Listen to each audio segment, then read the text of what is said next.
This immediately struck me as unjust and, what's more, unscientific. The article called for a volunteer to carry out an objective study into the well-being of children in lesbian mother families, something that had never been done before.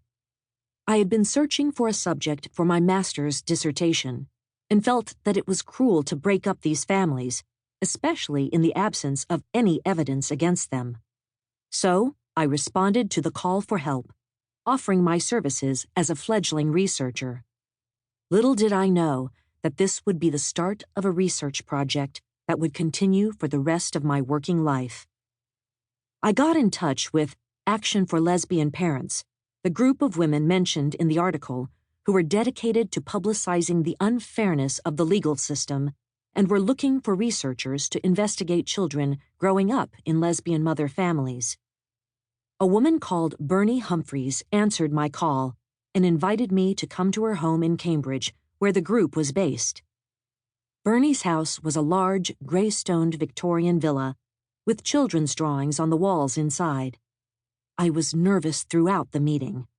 The women in the group were all mothers, which seemed terribly grown up to my 22-year-old self, and some were involved in fierce child custody disputes with their ex-husbands.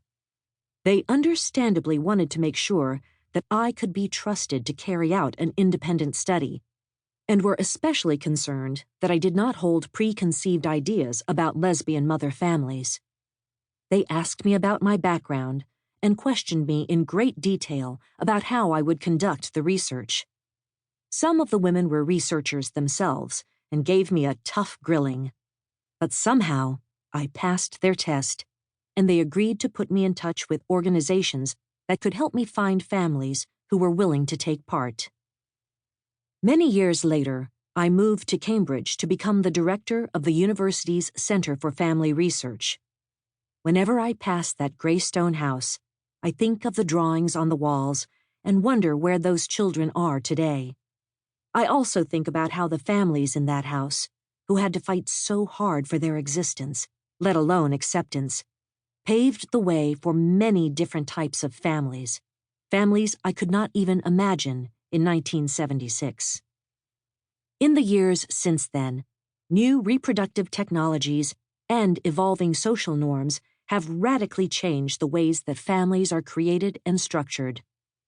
The first IVF baby, Louise Brown, was born in 1978, soon followed by children conceived through egg and embryo donation.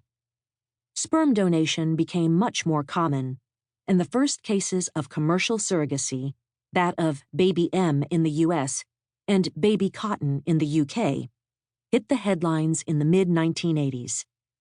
Today, we have gay fathers with children born through surrogacy and egg donation, single mothers by choice, and lesbian couples sharing parenthood by using one woman's egg to create her partner's pregnancy. There is an increasing trend of much older mothers, a phenomenon that is likely to grow as a result of egg freezing technologies. And we face the prospect of synthetic eggs and sperm, artificial wombs, and children born with edited genes. Parenthood is becoming accessible in ways we could never have dreamed of just a few years ago. But what impact does this have on children?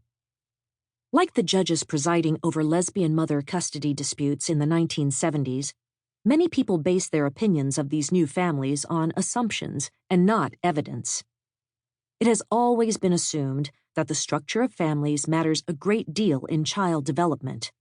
The greater the difference from the traditional family, the conventional wisdom goes, the greater the perceived risk of psychological harm to the child. This idea gained prominence in the 20th century, in part through Sigmund Freud's psychoanalytic theory, and remained a cornerstone of later psychological theories. But is it really true? The results from our first study of lesbian mothers, published in 1983, suggested not. They showed clearly that these children were no more likely to experience psychological problems than children raised by heterosexual mothers, too late for many lesbian women who had already been separated from their children. I suspected this might also be the case for other new family forms, and I wanted to tease